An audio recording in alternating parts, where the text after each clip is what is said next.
Okay, thank you very, very much for being here. I understand we're in a tent, but it's definitely still a little hot outside. How long are you sitting here for? An hour? That's not a great way to lead into a speech, like spitting an hour before. So would I be doing you a favor if I said thank you and go home? Oh, thank you. Okay, good. I wanted to hear you say that. It makes you feel good. Thank you very, very much for being here. And the truth is, I would take all the credit. I would. But it happens to be I give a class at 11:30, and I have to drive through here to get to that class. And I saw how many people were already here at 11:15, so you're obviously not here for me. You're obviously here because this organization is one of the more unique and incredible organization that has really piqued the imagination of our community. And I don't even know how many years ago it began, but it's something that's so interesting and so unique. 3.5 years ago. Most organizations wait 20 years to get an audience like this. You started 3.5 years ago, and look at the kind of reception, and all day there's been tons of people here in and out. By the way, just another little side note. If you're ever at a bake sale or an event and there's a rabbi speaking, don't be caught walking out when he's walking in. Because like any person that I saw walking out, I took their name down. I was like, one second, I thought you were... And here's why Habayit is an incredible concept. Oh, thank you. I don't mean to make anyone jealous, but here's why Habayit is an incredible concept. The reason it's an incredible concept is if anyone here has ever had a family member that's not well, obviously the number one thing you care about is, are they going to live? And most outsiders, once they are comforted with the knowledge that they are going to live, they pretty much ignore the subject. Oh, that person, oh, you heard what happened to that person? Yeah, oh, it's so sad. She's gonna live. Move on. That is the mindset that so many of us have. And what you don't realize until you have a family member that's in this kind of position is just because they're going to live doesn't mean it's going to be easy. And the journey, even if B'ezrat Hashem they're going to live, is so intense.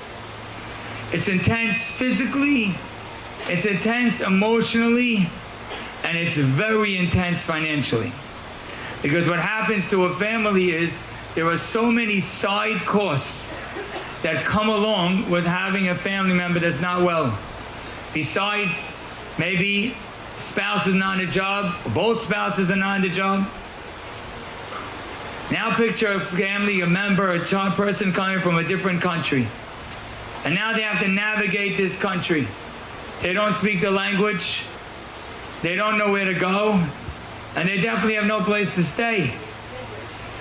And never did they imagine when they boarded the plane from Israel or anywhere else in the world that they would come here and there literally would be everything that's embedded in a Habayit, in the Habayit apartment. Care, love, toys, games, food, everything that could be. And suddenly a person who comes to a different country feels like a lonely person and is nervous that maybe Trump is going to catch them, to all of a sudden feeling like they are at home. Like they are where they belong. Like they're cared for and loved for. And that's what makes Habayit incredible.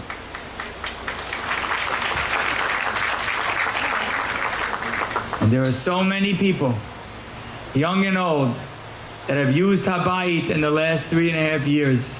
How many apartments do you have so far, Elliot? 20 apartments.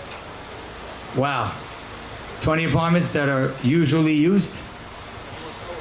Almost always used all the time. That's why we have 20. We could have done 15 if we're using 15. Got it. So 20 apartments that are used almost all the time It's incredible. And part of what's beautiful about it is everybody knows our community has tremendous beracha. It's not only our community that knows it, but frankly, every community around the world knows it. And when we have the opportunity to share it, it's what makes us incredible. And part of the beauty of Habayit is someone could come from a different community, never even doesn't know any one of us, and they can instantly feel at home. So I'm going to try to give a message and make it relatively short because it is hot, but hopefully important nonetheless. Is the tent going to fall down? Oh, we're confident. Oh, you're holding it up. Okay, very good. Oh boy. I guess if Chas v'Shalom someone gets hurt, you have a place for them to stay. Okay, whatever.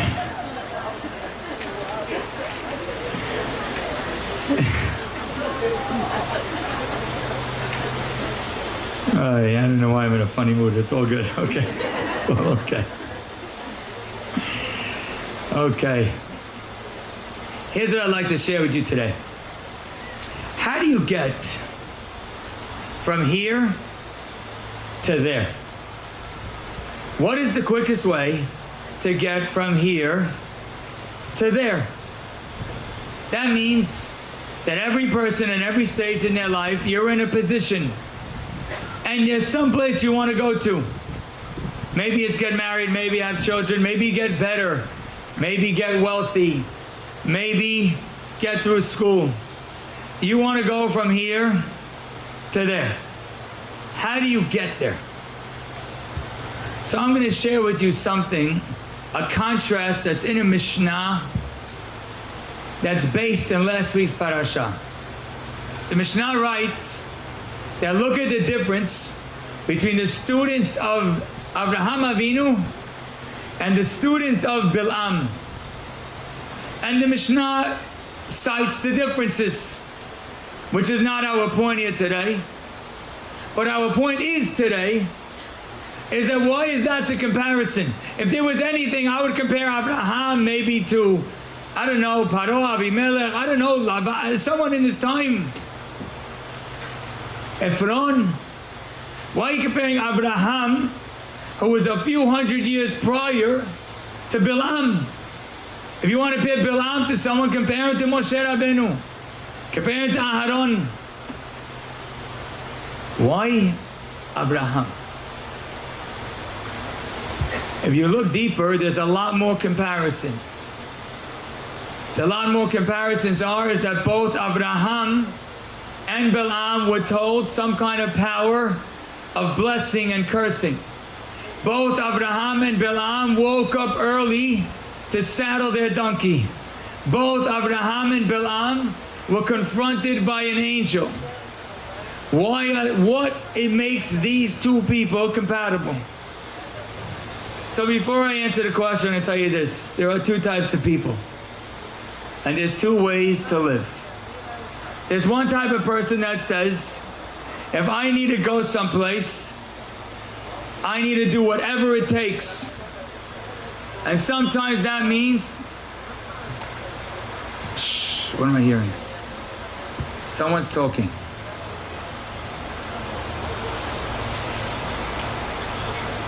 Whatever it takes. If I have to lie a little, if I have to cheat a little, if I have to step on somebody else a little bit, if I have to hurt someone else's feelings, I don't want to, it's not on purpose, but I have to go where I need to go. And then there's another kind of person. The kind of person that realizes the fastest way to get from here to there is there. The fastest way to get from here to there is for Hashem to take you there. And there's nothing in the world more incredible than when Hashem is taking you. So when you insult someone, when you hurt someone, when you cheat someone, you're in essence stopping the blessing that's supposed to come your way. You don't have to force Hashem's hand. You don't have to tell him, I need it to happen, whether it's good or bad. You need to trust that he takes you from here to there. many people, especially if they work really, really, really hard, and now all of a sudden there's one person in their way, they'll just do whatever it takes. Because I worked so hard to get here, I need to keep pushing to get there. And it's a mistake, it's a mistake, it's a mistake. Let me give you a little personal, first I'll give you a non-personal story, okay? A little while ago, I was in someone's house and having a conversation. And he said to me, he says, Rabbi, let me tell you our story. He says, I sell cleaning detergents. He said one day, I don't understand why, he couldn't explain it to me exactly. One day we got a shipment of 80 containers. You know what a container is? It's like bigger than this tent. 80 containers of Lysol. I had no idea, what am I going to do with all this Lysol? Then I got another 30 containers, and then another 30 containers. 140, when I do the math, 130 containers. Did I do the math? 140. Take a second. 140 containers of Lysol. He said I had to rent a warehouse, put all the Lysol in the warehouse, and I started selling it for half price. And I didn't know, what am I going to do with all this Lysol? He says, and then it was March of 2020. And COVID came. And next thing you know, I'm selling the Lysol for triple the price. He says, Rabbi, you have to see this new house I'm building. It's humongous. He says, some people build houses on real estate. Some people build houses on retail. I built a house on Lysol. Hashem got me there. That's just how it works. You know, Hashem told the Jewish people, my Rosh Hashiva Reuven Feinstein shared this. He says, you should keep Shabbat because I created the world in 6 days. He says, what does creating the world in 6 days have to do with why we're supposed to keep Shabbat? He said, and says Rabbi Reuven Feinstein, here's why. Because the fact that Hashem created the world in 6 days, we believe two things. Number one, that He created the world in the past. And number two, that He's still controlling the world today. It's two separate things. He created the world and He's controlling the world. And He says because of that, when we keep Shabbat, we're not just reflecting that He created the world thousands of years ago. We're reflecting the fact that He's still controlling the world. And every week I stop on Shabbat to acknowledge that Hashem is in control. And says Rabbi Reuven Feinstein, the gift that Hashem gave us back for releasing control to Him is Hashgacha Piratit. Hashgacha Piratit means that Hashem watches us individually. Only when we give control to Him does He watch us. And in fact, Habayit is for people that have medical challenges. Every person with a medical challenge should know the Ramban that Rabbi Reuven Feinstein shared. He said the Ramban says that when a doctor gives you a prognosis, and he says statistics say this or that, your responsibility is to say, that's what nature does. But I live with Hashgacha Piratit, and based on my Hashgacha Piratit, Hashem could do anything. And that's what we're literally supposed to say. The Ramban says if a doctor, astrologer tells you A, you have to believe that you're controlled by B. And if you do, Hashem controls you differently. And he said the Malbim says that when the doctor tells you there's a 20% chance you believe the doctor, then you're under the control of the doctor.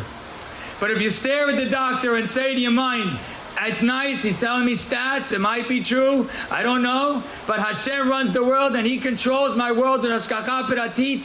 I go out of the statistics and I now go into His control. In fact, I'll tell you a real story that one day I bumped into someone and he shared with me this story. The man's name is Joey.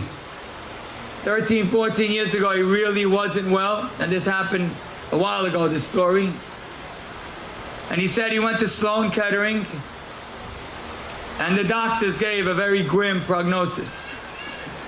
At the time, there was a doctor in Sloan Kettering named Dr. Zalewski. He's a frum Jewish doctor. And Dr. Zalewski called this Joey into the office. He said, Joey, you're Jewish. You're Syrian. He wasn't wearing kippah. He said, Joey, you're Jewish? He says, yeah.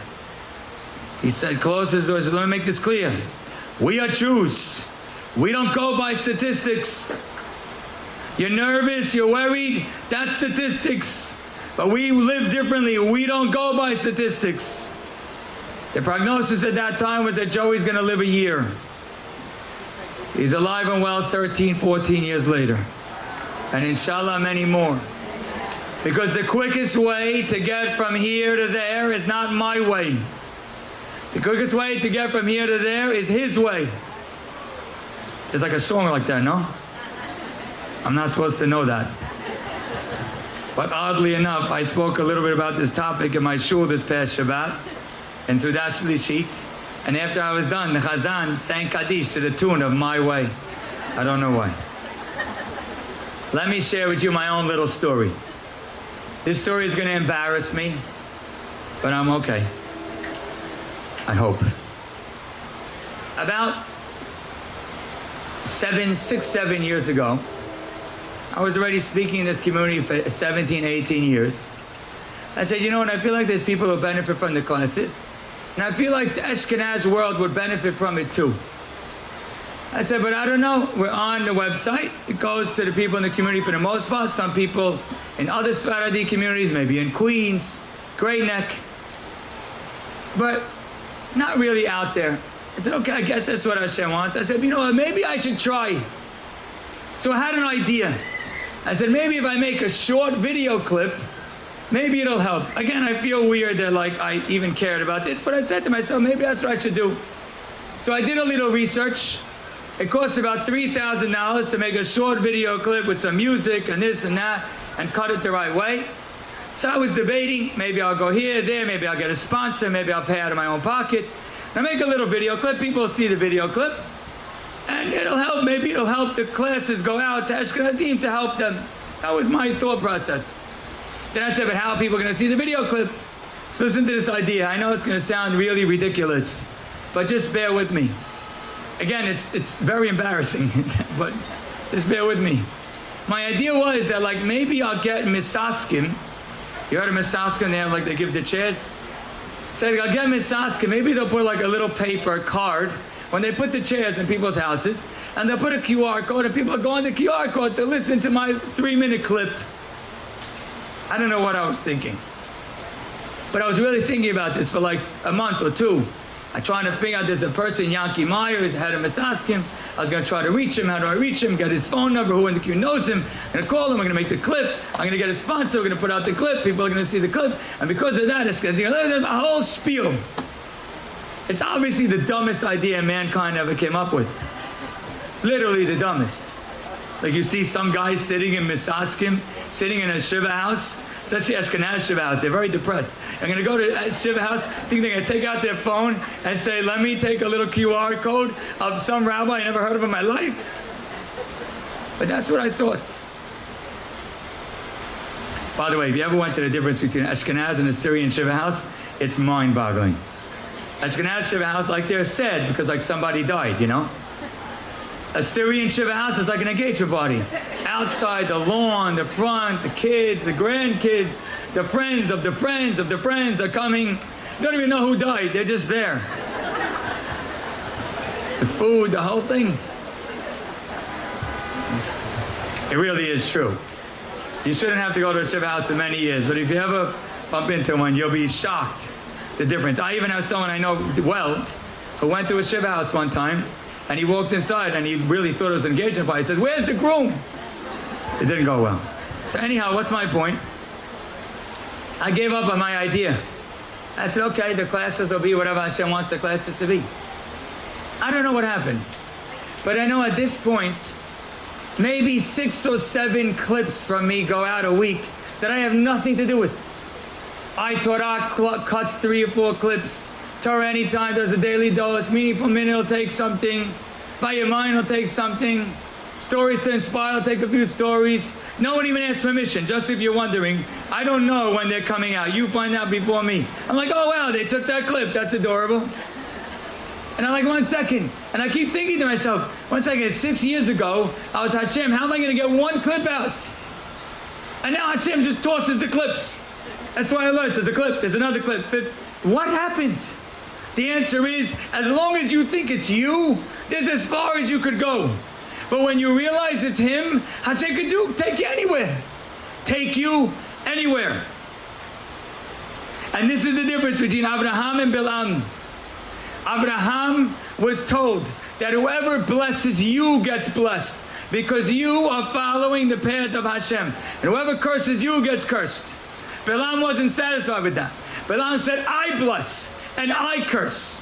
Abraham was the kind of person who turned to Hashem and said, Hashem, where do you want me to go? That's where I'm going. You want me to slaughter my son? That's where I'm going. You want me to leave my father's house? That's where I'm going. Wherever you send me, that's where I go. And I know you'll determine how I get from here to there. Bilam was the opposite. Bilam was, I'm going to make it happen. I'm going to get to where I want to go. And what was the result? All of his curses went the opposite. The sins caused destruction to Midian, and he was killed early. Because as long as you think your results are in your hands, you'll be stuck with warehouses full of Lysol. The minute you stop, throw your hands in the air, and I say, Hashem, it's in your hands, He can very easily get you from here to there. That's how it works. That's how Hashem runs the world. And what's amazing is Habayit has done this to spin that conduit for so many people. So many people got on a plane or came from a different city and said, where do I go? And Hashem said, I'm going to send them a gift. I'm going to send you a few people. I don't know if I know all the names. Whose name should I say? Elliot Shelby. Whose name else should I say? Elliot Shelby was. Where's the paper? I'll say the names. I'm happy. We did it already? Okay. And all the wonderful women that are involved. And Hashem says, I'm going to make people a place that will literally get them wherever they want to go. I'll give you another wonderful example. I learned in Reuven Feinstein's yeshiva. Reuven Feinstein, yes, his father was a Moshe Feinstein, but when I was in the yeshiva years ago, Reuven Feinstein was very humble. No airs. When I say no airs, I mean no airs. No effort to be the person. Reuven Feinstein would walk into yeshiva sometimes with his jacket off. He'd be like, Rabbi. Sometimes he'd have a newspaper under his arms. No airs. That's not what most Roshei Yeshiva do. I still remember one time looking out the window of the yeshiva and he was fixing his car. I was like, what? But here's what I know. Next thing you know, today, Reuven Feinstein is considered one of the Gedolei Hador and one of the leaders of the Jewish people. Not because he tried, but because Hashem decided how to get him there. You can either live with your own statistics or you can live with the power of Hashem. And I'd like to conclude with one story. I like this little story. I hope I sound okay again. So again, Baruch Hashem, I grew up in Deal, and I went to yeshivot in Lakewood Cheder for many years, and Staten Island yeshiva. I was a very focused, determined yeshiva bacher. From the morning to the night, we barely stopped. In 9th grade, I used to play basketball. Somewhere in the middle of 9th grade, I stopped pretty much forever. Not forever, but you know. And was, never spoke to anyone, especially any girl outside of my family, outside of my siblings, maybe my cousins.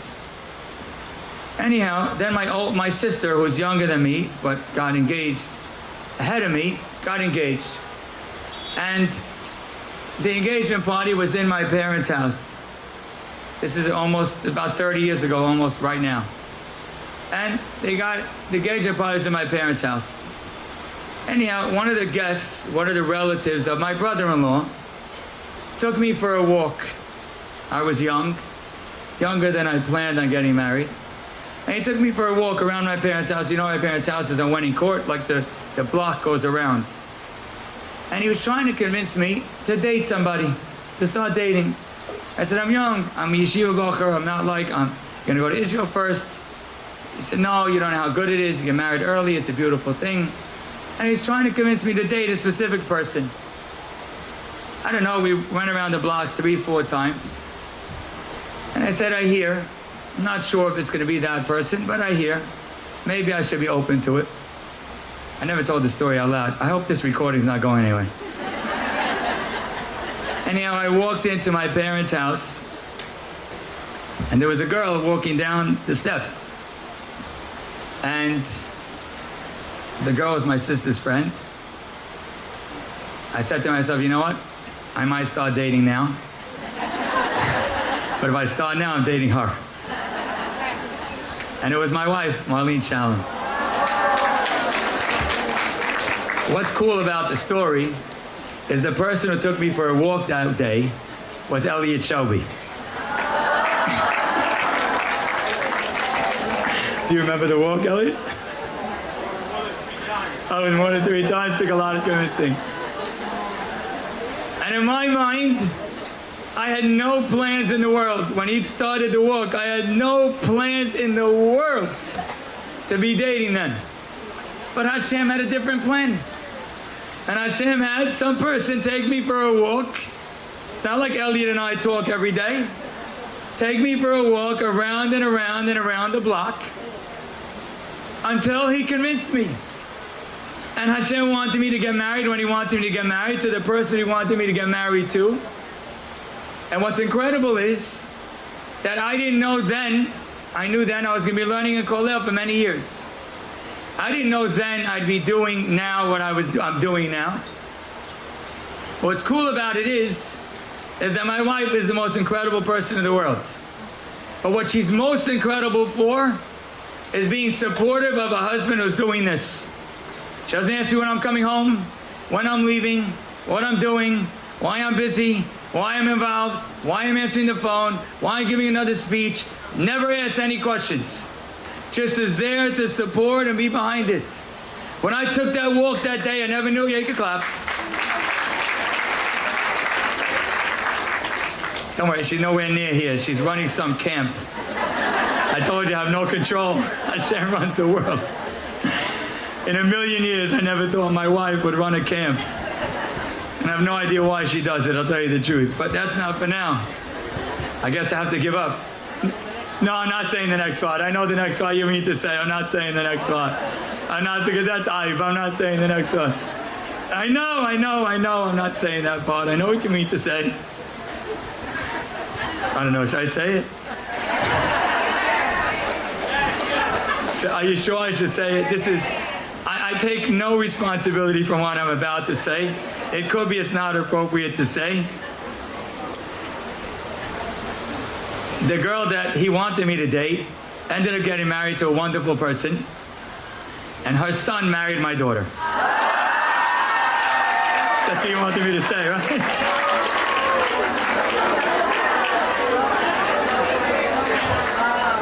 That's a true story. My point is this. You could try if you'd like. You could try to run the world. Get to work. Shh. See how far you get. You can come up with your ideas of what your future is going to be and what house you're going to buy and who you're going to marry and what your income is going to be and how you're going to get there. Or you could sit back and say, we are the descendants of Abraham Avinu. We don't tell Hashem how to run the world. We ask Hashem how he wants to run the world. If you want to know, the reality is the fastest way to get from here to there is through there. Thank you.